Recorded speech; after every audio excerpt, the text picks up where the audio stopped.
this is how you start the game inside. Here, you don't get any instructions, a prologue, or even a tutorial. Here you figure out the controls by experimentation.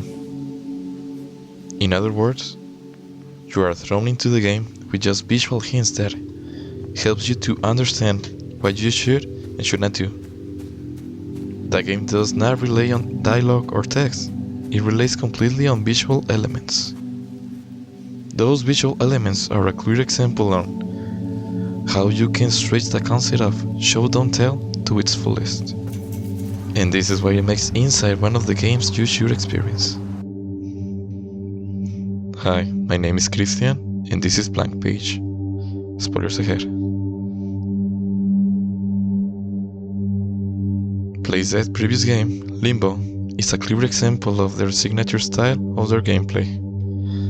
Their games are defined as simplistic puzzle platforms, where, in order to progress, you need to learn how to continue the adversities you will encounter in your journey. Where you learn through failure. In these games, you're going to die so many times. And Inside is not that different on their gameplay, but everything else is a jump forward. For example, in their art style. But their key elements remain untouched.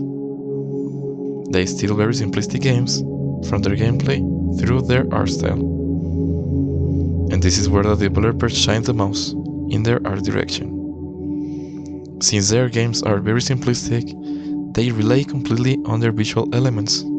For example, through their animations.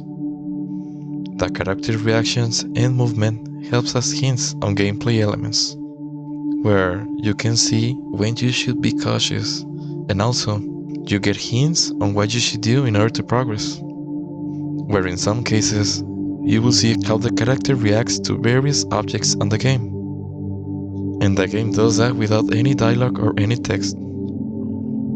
Furthermore, it also helps to set the tone of the game. Throughout the game, you can see the character reactions to the world around you, from escaping of danger, and even from your failures.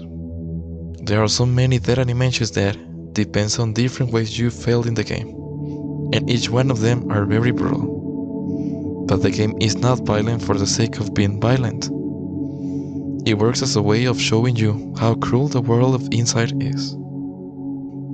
The backgrounds also plays a key role. They help to set the tone of the game, presenting us with dark places with different weather conditions that amplifies the gloomy feeling of the game. And just like the animations, the backgrounds are used as hints, where you can see where you should be heading next. But the most impressive thing that the backgrounds do is in how they tell us the story. Inside is a game where the backgrounds play a front row on the story department. There you see how the whole story unfolds as you keep progressing. Although you don't know what the story is about from the very beginning, all of that wraps up by the end of the game. All of those visual aspects helps to shape what we experience through the game. That tells a cohesive but bittersweet story.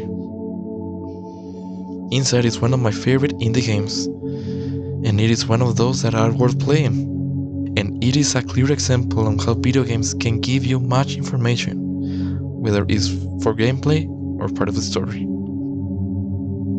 And I'm eager to see what the team from Playz do next.